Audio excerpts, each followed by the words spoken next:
Selamat sore Bibi yang dikasih Tuhan, Shalom. Shalom. Kita bersyukur sore hari ini kembali kita ada bersama dalam pembaktian komisi wanita di sore ini. Mari Bibi yang dikasih Tuhan mengajak kita semua bahwa keberadaan kita, saya dan juga ibu-ibu, begitu ya, merupakan bagian daripada Allah mewujudkan rencananya, begitu ya. Dengan keberadaan kita hari ini, baik kita yang sebagai ibu rumah tangga, kita sebagai ibu-ibu yang berperan double gitu ya ibu rumah tangga, ngurusi rumah tangga begitu ya. Kemudian diizinkan kita juga bekerja, berusaha begitu ya. Kemudian ada bagian daripada kita juga adalah ibu-ibu yang sudah ada dalam masa purna tugas, sudah mengakhiri semuanya, pernah diizinkan untuk bekerja, berusaha, melayani keluarga, gitu ya. Tapi hari-hari ini atau sekarang, ibu-ibu ada dalam masa-masa menikmati usia, gitu ya, menikmati hari-hari tanpa pekerjaan lagi, tanpa melayani karena yang dilayani sudah dewasa, sudah hidup bersama keluarga mereka, begitu ya. Jadi tinggal menikmati hari-hari.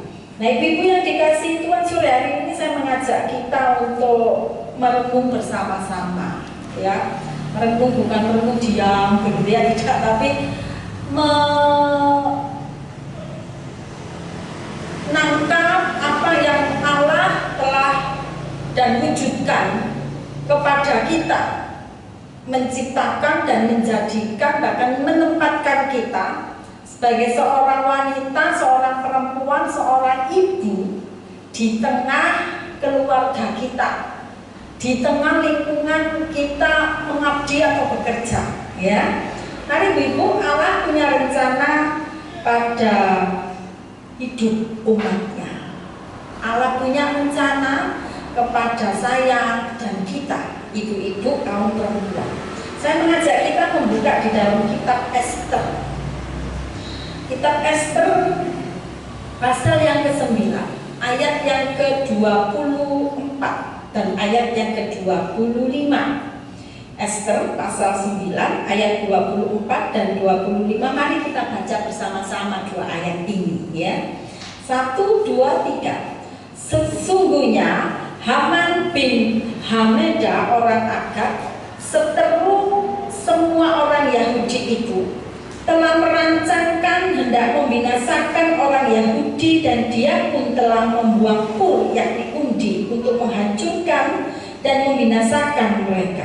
Akan tetapi ketika hal itu disampaikan di hadapan raja, maka dititahkannya dengan surat supaya rancangan jahat yang dibuat Haman terhadap orang Yahudi itu dibalikkan ke atas kepalanya.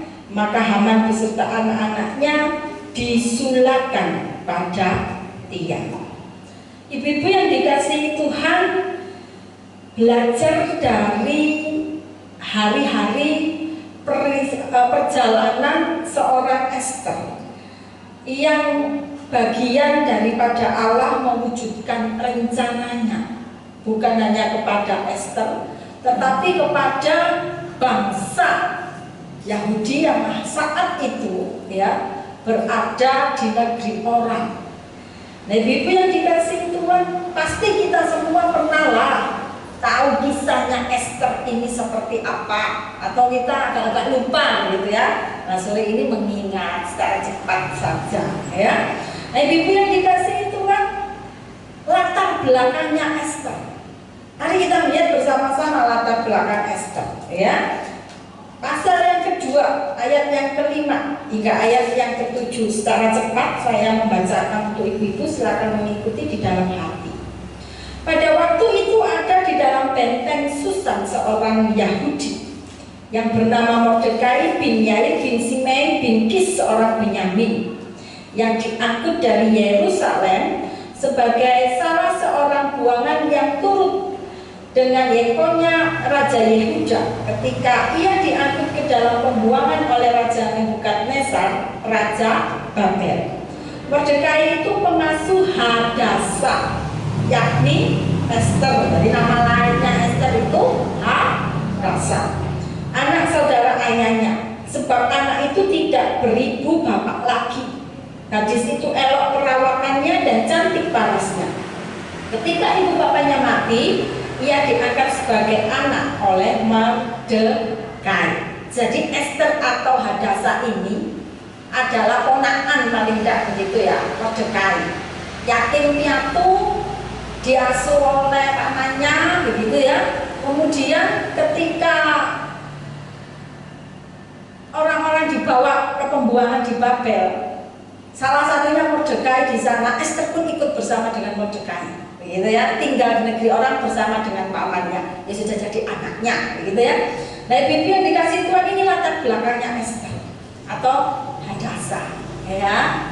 Latar belakangnya seperti itu, sudah yatim piatu, tapi masih ada paman, anggaplah keluarga, menjadi orang tua, kemudian ia ikut menjadi orang-orang yang keluar dari negerinya, dibuang, masuk dalam pembuangan di Babel bersama pamannya.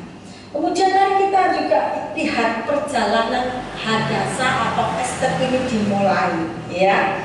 Ester pasal yang kedua, ayat yang ke-15 hingga ayat yang ke-17.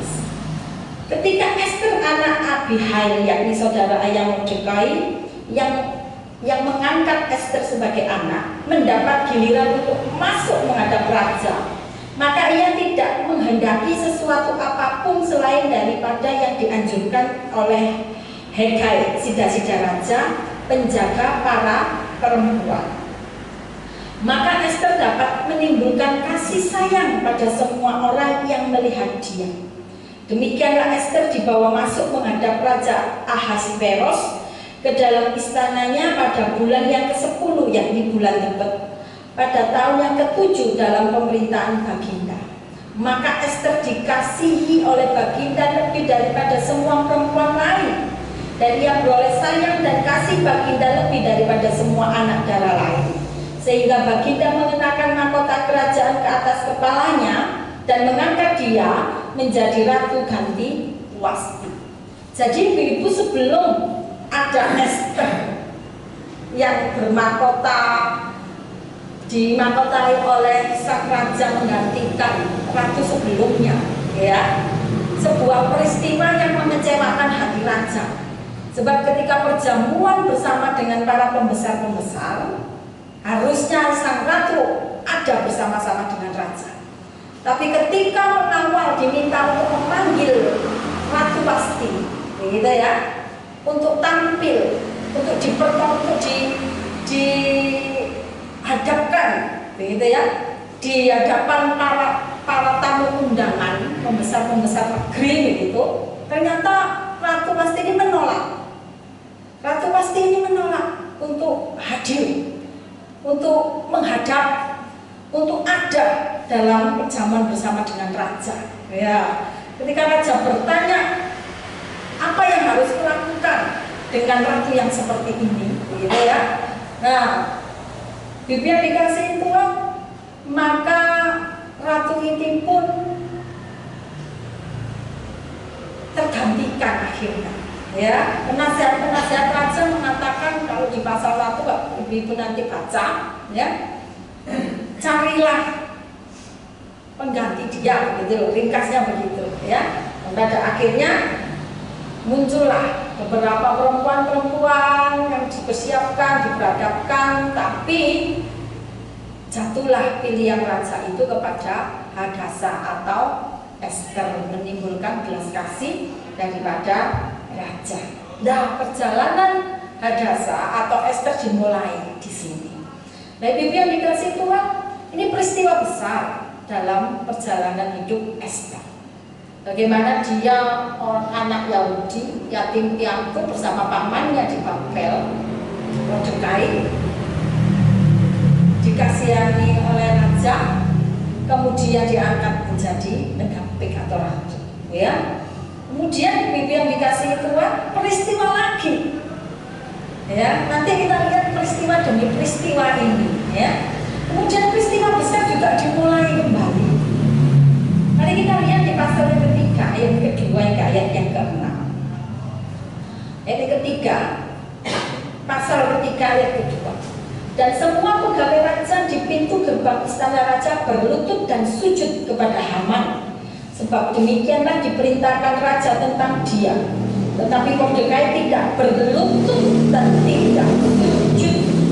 Maka para pegawai raja yang di pintu gerbang istana raja berkata kepada Mordekai, "Mengapa engkau melanggar perintah raja?"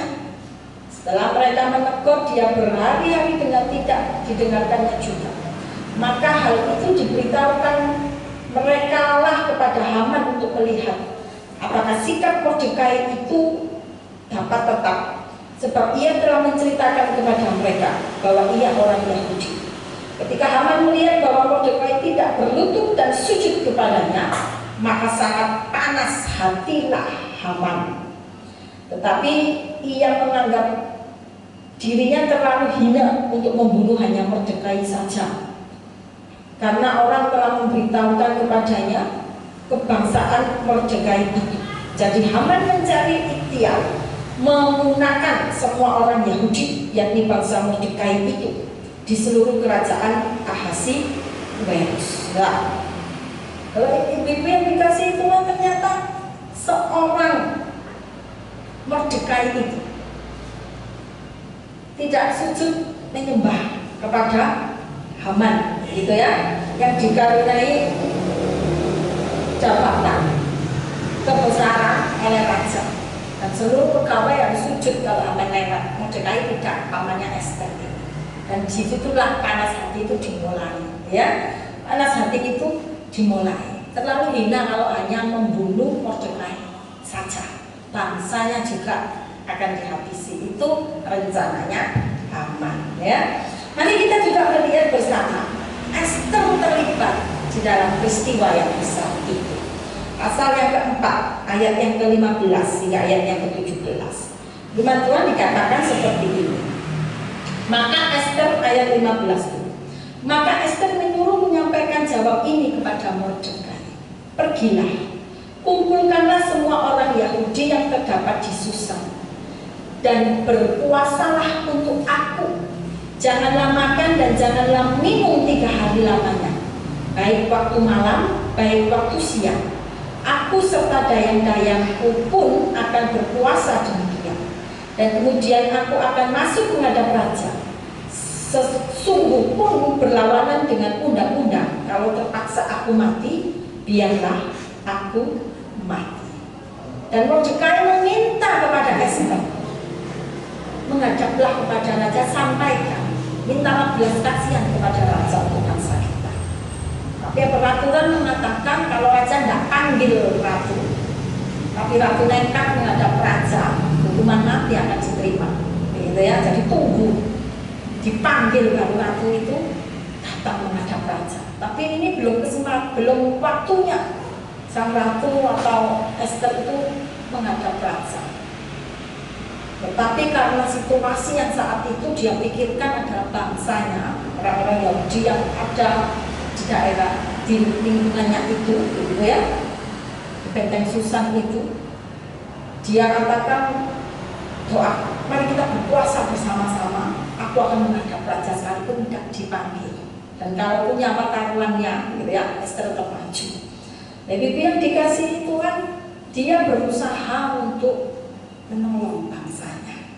Dan keberaniannya itu bukan berawal dan berasal dari dirinya sendiri, ya, bukan juga dari desakan pamannya, tetapi karena Allah yang dia kenal, yang diajarkan, yang diperdengarkan auratnya, firmannya, begitu ya. Ketika ia masih ada di negerinya, ketika masih ada ia di bangsanya, begitu ya, Allah nenek moyang Abraham diperdengarkan kepada dia, ya, dia menghidupi itu. Karena itu bukan sekedar menyelamatkan bangsanya, tapi dia dipakai sebagai perwujudan daripada rencana Allah terhadap umat atau orang-orang Israel yang ada di pembuangan di Babel. Nah, Ibu yang dikasihi Tuhan, dan pada akhirnya ya singkat cerita bahwa orang-orang Yahudi selamat, tidak jadi dibantai atau dihabisi gitu ya, tidak jadi, malah Hamanlah yang dihabisi gitu ya, malah berbalik ya, malah berbalik. Tadi di pasal 9 ayat 24 hingga 25 itu rencananya kan sudah tersusun rapi begitu, bahwa orang Yahudi akan disulahkan di tiang dengan 50 meter tingginya. Tapi kebalikannya, akhirnya Haman dan keluarganya lah yang menempati tiang itu ya, yang menempati tiang itu bersama dengan pengikut-pengikut Haman. Nah, Ibu yang dikasihi Tuhan, ketika kita mengatakan saya bukan siapa-siapa, atau ketika kita melihat latar belakang Ester yang bukan siapa-siapa itu, yatim piatu, dibesarkan, diasuh di bawah bimbingan Mordekai, amannya begitu ya. Mungkin dia bukan seorang yang siapa-siapa, atau kita ini kita bukan siapa-siapa, gitu ya. Tetapi Ibu yang dikasihi Tuhan, ternyata beda pemikiran, ya. Ternyata beda di hadapan Allah. Kita ini siapa-siapa. Bagi kita, aku bukan siapa-siapa. Tapi di hadapan Allah, kita ini adalah siapa-siapa, ya. Latar belakang kitakah, masa lalu kita, atau perjalanan seperti perjalanan peristiwa demi peristiwa yang dialami oleh Ester bersama dengan pamannya itu, ya. Atau juga kemampuan-kemampuan kita, Ibu yang dikasihi Tuhan, yang sekarang ini mungkin kita mengatakan aku bukan siapa-siapa, aku tidak dijadikan siapa-siapa, gitu ya. Aku tidak bisa jadi siapa-siapa.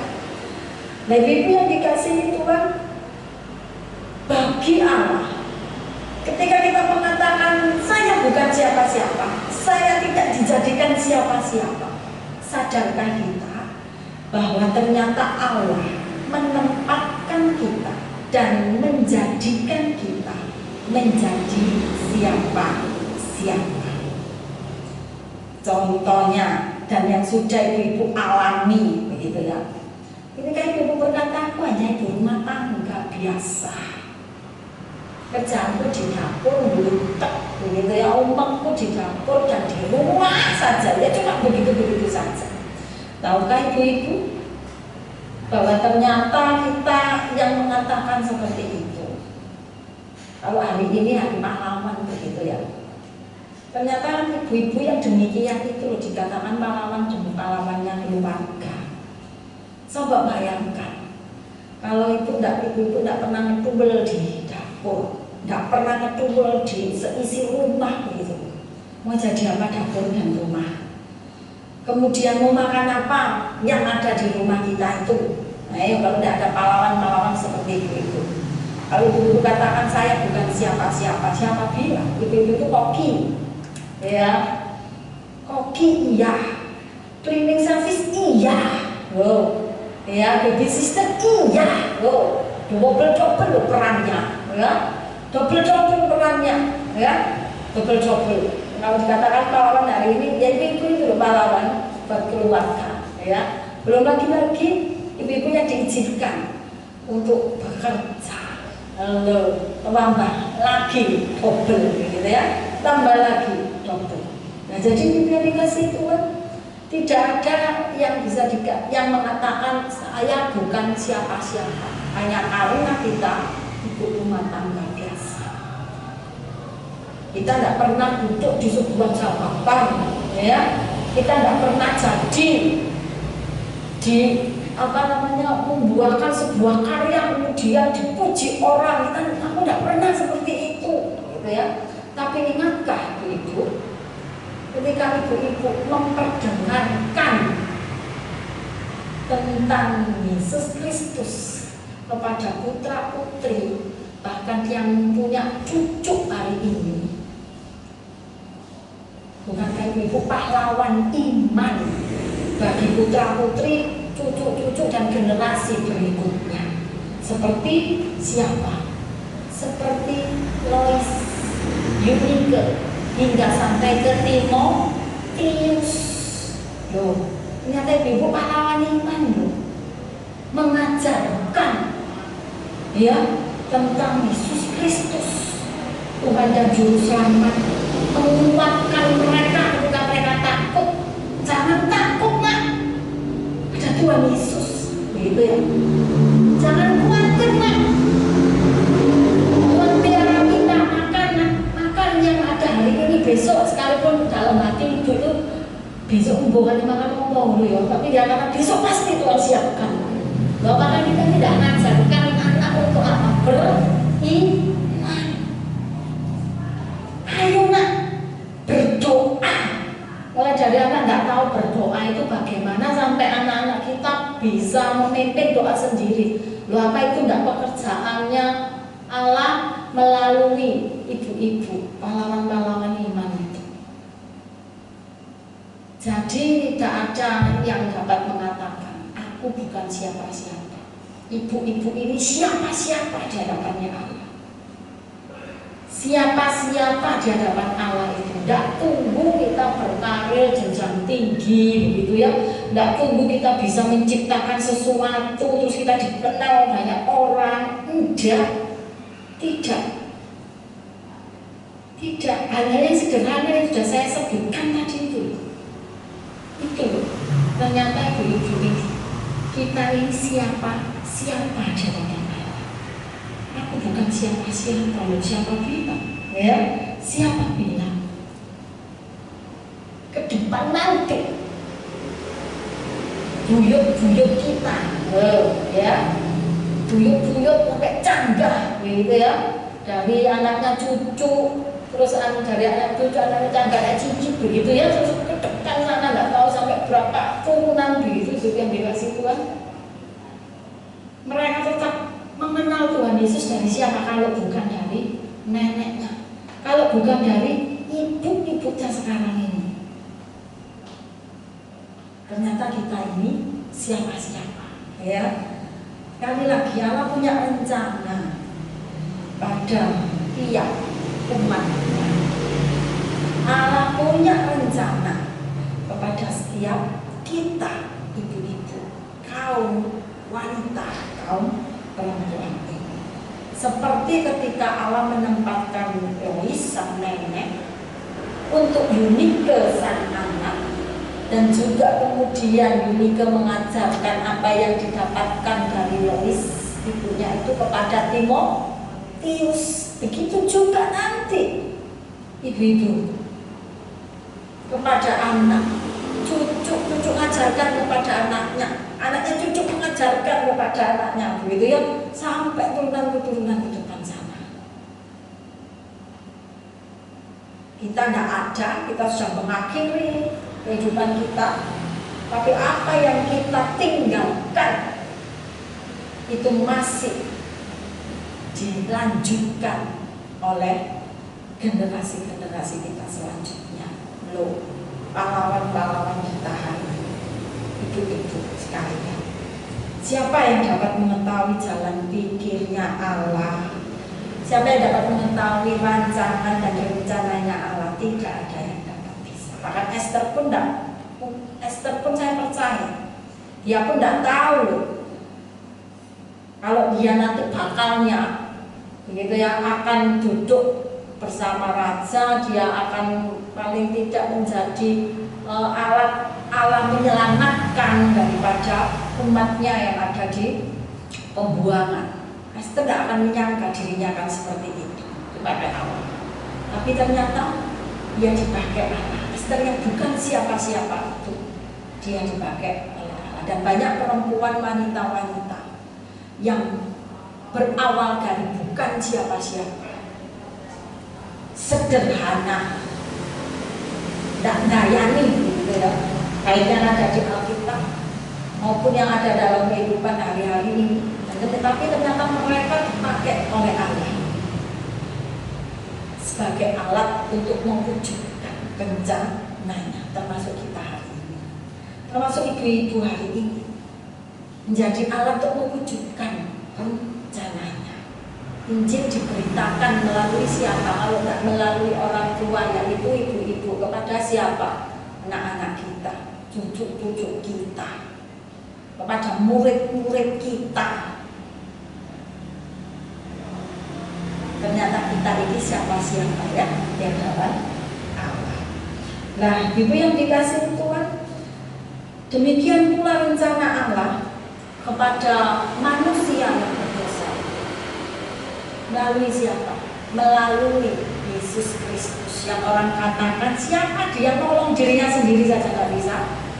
Ketika dia dipukul, karena dia dihina, ketika dia diadili, bahkan ketika dia sudah berdiri di atas kayu salib begitu ya, nolong dirinya saja nggak bisa. Bagi orang yang saat itu, ya, bagi orang yang saat itu ada menyaksikan bagaimana dia tidak bisa berbuat apa-apa ketika di atas kayu salib itu, orang akan mengatakan siapa dia, tidak bisa nolong dirinya sendiri. Tetapi dibalik semuanya itu, ada misi Allah yang sedang Dia kerjakan. Bagi siapa? Bagi umat manusia yang berdosa, termasuk juga bagi mereka-mereka yang waktu itu mengatakan tak bisa menolong dirinya sendiri. Dia tidak bisa menolong dirinya sendiri. Tapi ada misi, ada karya Allah yang sedang dinyatakan. Mari kita melihat di dalam Kisah Para Rasul pasal yang kedua. Di dalam Kisah Para Rasul pasal yang kedua, ayat ke-22 hingga ayat 24, firman Tuhan dituliskan seperti ini. Kisah Para Rasul pasal kedua ayat yang ke-22 hingga 24.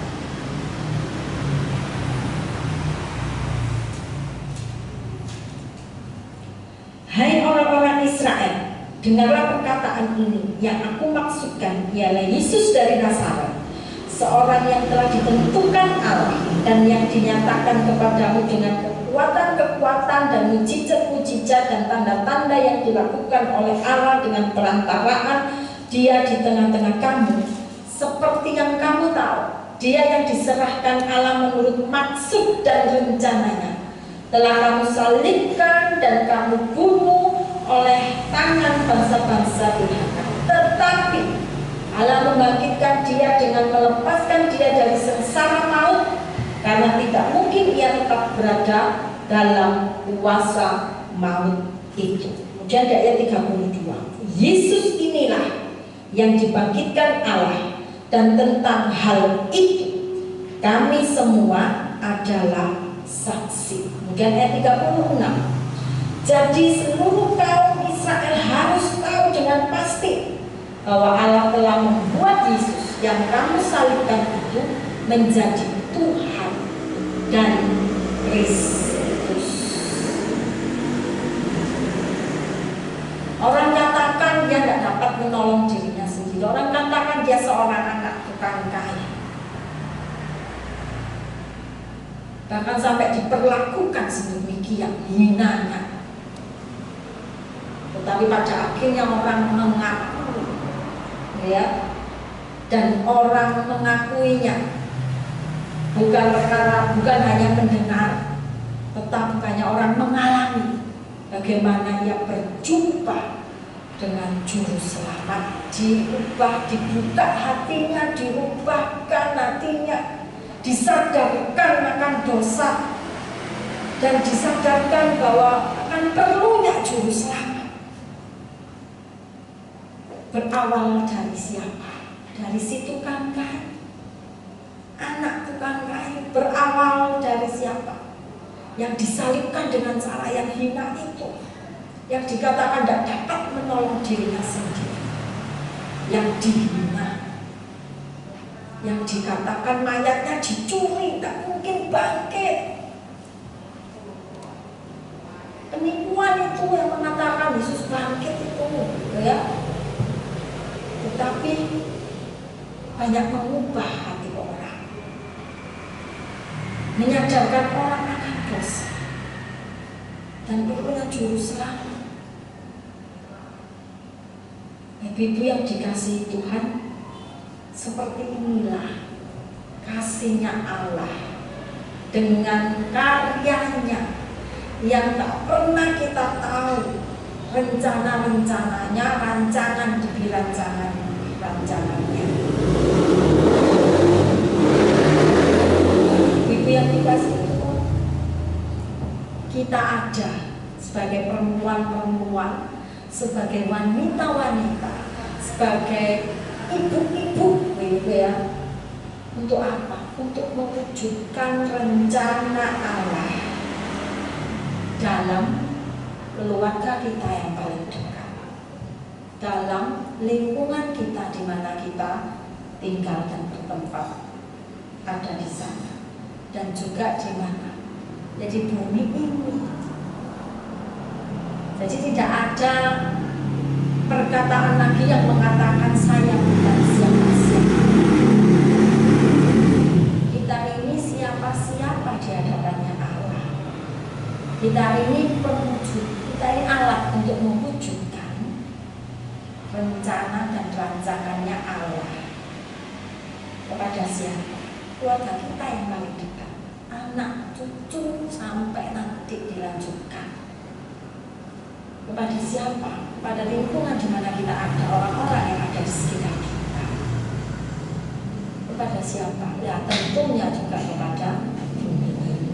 Nah, berbahagialah kita. Berbahagialah kita.